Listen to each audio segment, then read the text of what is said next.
ત્રીજા મુદ્દાની વાત કરીએ તો ગુજરાત વિધાનસભામાં આજથી બજેટ સત્રની શરૂઆત થઈ છે। 15મી વિધાનસભાના 8મા સત્રના પ્રથમ જ દિવસે વિપક્ષ કોંગ્રેસે ખેડૂતોના મુદ્દે સરકારને ઘેરવાનો પ્રયાસ કર્યો। રાજ્યપાલના સંબોધન દરમિયાન કોંગ્રેસના ધારાસભ્યોએ ખેડૂતોનું દેવું માફ કરોના સૂત્રોચ્ચાર સાથે વિરોધ નોંધાવ્યો। ખેડૂતો દેવાના બોજા હેઠળ દટાઈ ગયા હોવાનો આક્ષેપ કરતા કોંગ્રેસે સરકાર પર દબાણ વધાર્યું છે।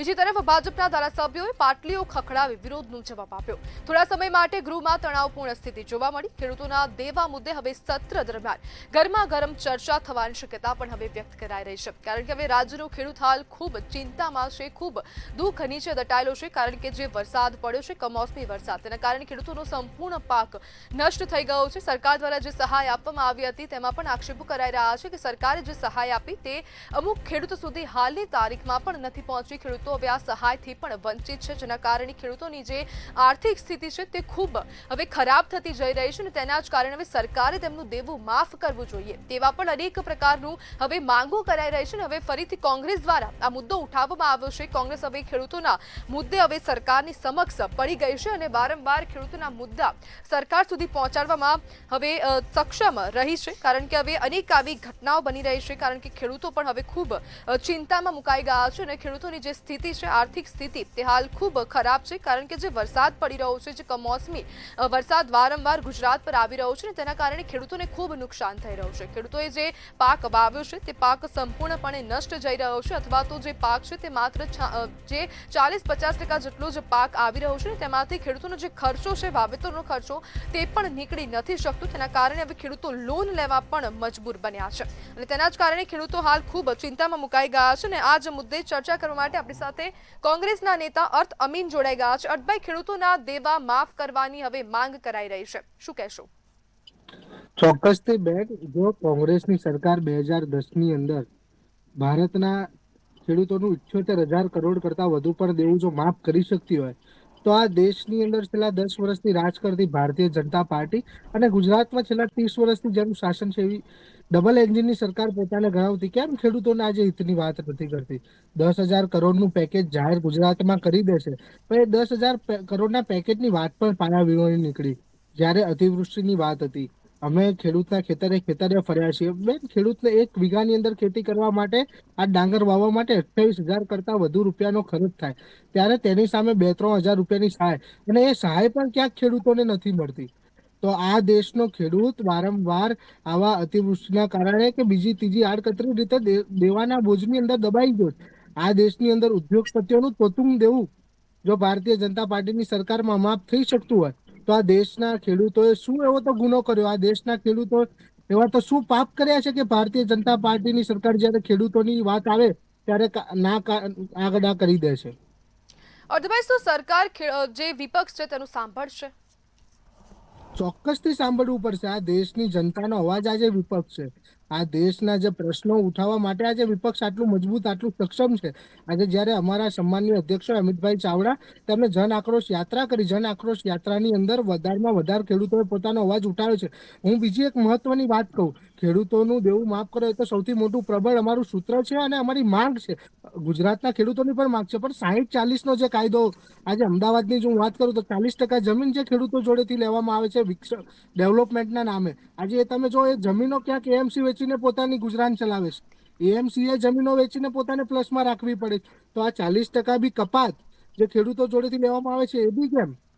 અને ખેડૂતનો જે દેવા માફીની વાત હોય તો જરૂરી છે। આજે દેશના ઉદ્યોગપતિઓનું દેવું માફ થઈ શકતું હોય તો દેશના ખેડૂતોનું દેવું કેમ માફ ના થઈ શકે? અર્થભાઈ, ઘણા સમયથી કોંગ્રેસ ખેડૂતોના દેવા માફ કરોના નારા લગાવી રહી છે અને સરકારને વારંવાર રજૂઆત કરે છે, પરંતુ સરકાર તરફથી આનો કોઈ જવાબ નથી આવતો। બેન, સરકાર અત્યારે અદાણી અંબાણીની ગોદમાં બેસી ગઈ છે। સરકારને માત્ર ક્યાંથી આ બે લોકોનો ફાયદો થાય છે? ખેડૂતો કચ્છની અંદર તમે જોવો તો બહાર આવીને બેઠા છે રસ્તા ઉપર એક વીજ થાંભલા બાબતે, કે કચ્છની લાખો વીઘાની જે કચ્છની અંદર લાખો વીઘા હોય એ અદાણીને આપી દીધું। આજે ખેડૂતોનું દેવું માફ નહીં કરે તો જ ખેડૂત ખેતી કરવાનું બંધ કરશે ને, અને એ ખેતી બંધ થઈ સીધી જમીન એને એગ્રીકલ્ચરમાંથી સીધી નોન એગ્રીકલ્ચર થશે, અને આજે એ જ જમીન નોન એગ્રીકલ્ચર ખરીદશે કોણ? એમને જ મળે તેઓ ખરીદશે। એટલે સરકારનો ક્યાંક એટલો મોટો પ્રોપોગેન્ડા છે કે ખેડૂતને ખેતીથી દૂર કરો અને પોતાના મળતિયાઓને જગ્યાઓ આપો અને પોતાના મળતિયાઓને આગળ લઈ જાઓ। એટલે આ સરકાર ક્યાંક ખેડૂતોનું સાંભળવા આજે સક્ષમ નથી। અર્થભાઈ, સત્તા પક્ષ એવો પણ આક્ષેપ કરે છે કે કોંગ્રેસ માત્ર રાજનીતિ કરી રહી છે ખેડૂતોના મુદ્દે, તો આપનું શું કહેવું છે? અમે ક્યાં રાજનીતિ કરી બેન? અતિવૃષ્ટિની જયારે વાત હતી ત્યારે અમારા જ 12 ધારાસભ્યોએ કીધું હતું કે અમારો પગાર લઈ લો, અમારે આવનારા વર્ષનો પગાર નથી જોઈતો, અમારો પગાર લઈને ખેડૂતોને તમે અતિવૃષ્ટિની અંદર સહાય આપો. કોંગ્રેસ તો ખભેથી ખભો મિલાઈને ઉભી. શું ગુજરાતના મુખ્યમંત્રી જાહેરાત કરશે કાલે ખેડૂતોનું દેવું માફ થશે? હું અહીંયાથી કહું છું, હજુ અમિતભાઈ ચાવડા સાથે વાત કર્યા વગર 12 જેટલા અમારા ધારાસભ્યો છે, ધારાસભ્યો આવનારા એમની જે વિધાનસભા સત્ર ચાલશે ત્યાં સુધીનો એ લોકો પગાર નહીં લે. શું ખેડૂતોનું દેવું માફ કરશે ભારતીય જનતા પાર્ટી ગુજરાતની અંદર? અર્થભાઈ, જ્યારે જે આપણી ઇકોનોમી છે તેમાં ખેડૂતોનો ભાગ સૌથી વધારે છે, તો ખેડૂતોને આ લોકો એક જોડે લઈને કેમ નથી ચાલતા? સરકાર તરફથી કોઈ પ્રયાસો થતા નથી. ખાલી સરકાર જ્યારે આવી અતિવૃષ્ટિ આવે છે ત્યારે સહાય પેકેજની વાત કરે છે, પરંતુ સરકાર હવે તે પહોંચાડવામાં ક્યાંક ને ક્યાંક નિષ્ફળ ગઈ છે. ચોક્કસથી બેન, આ ખેડૂતોની સરકાર નથી, આ ના મધ્યમ વર્ગ કે નાના લોકોની સરકાર નથી, આ માત્ર ઉદ્યોગપતિઓની સરકાર છે. એટલે ક્યાંક આ લોકો એ જ ફાયદો જોડે કે અમારા ઉદ્યોગપતિઓ, અમારી જોડે જોડેલા અદાણી અંબાણીને કેમનો ફાયદો થાય, અમારી જોડે જોડેલી વિવિધ કંપનીઓ જે અમને મોટું ટોટું ફંડ આપે છે એ લોકોને કેમનો ફાયદો થાય? આ લોકોનું હિત ખેડૂતોના હિતમાં છે જ નહીં. આ ખેડૂત વિરોધી માનસિકતા ધરાવતી સરકાર છે અને ખેડૂતોનો અવાજ ઉઠાવે ને એ લોકો ઉપર બી દમન ગુજારવા વાળી આ સરકાર છે. આજે અમારા ગુજરાત કિસાન સેલના જે અધ્યક્ષ હોય પાલભાઈ આંબલે આટલું મક્કમતાથી ખેડૂતો સામે લડે. બેન, તમે બહાર નીકળો ને તો આ લોકો ખોટા કેસો કરીને અંદર નાખી દે છે. આજે ગુજરાતનો ખેડૂત એટલો આ લોકોથી ભયભીત થઈ ગયો છે કે આજે બહાર નીકળવા સક્ષમ નથી. બોટાદની અંદર ઘટના બને, કેવી ઘટનાઓ ખેડૂતો, આજે હું કિસાન આંદોલનમાં ગયો તો પંજાબ બોર્ડર ઉપર, આ દેશના ખેડૂતો જોડે એક આતંકવાદીઓ જેવું સલુક કર્યું હતું. જ્યાં આ લોકોએ અવાજ કરવાનો છે, જે દારૂ વેચવા વાળા, ડ્રગ્સ વેચવા વાળા લોકો સામે અવાજ કરવાનો, ત્યાં ચુપ્પી સાધીને બેઠા, કારણ કે હપ્તાઓ આપે છે. આ દેશનો ખેડૂત એમને હપ્તા નથી આપતો એટલે એ લોકો ઉપર દમન ગુજારવાનું.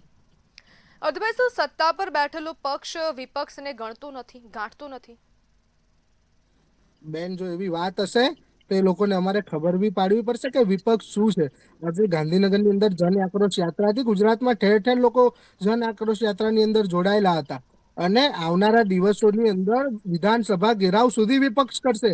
જો વિપક્ષની વાતોને ધ્યાને રાખવામાં નહીં આવે તો એ સત્તાના જે નશામાં ગુલ વ્યક્તિઓ છે ને એમને યાદ દેવડાવવામાં આવશે કે તમે ક્યાંક આ જ જનતાએ તમને ચૂંટીને મોકલ્યા હતા. જી બિલકુલ કેમ અર્થભાઈ, થશે? જી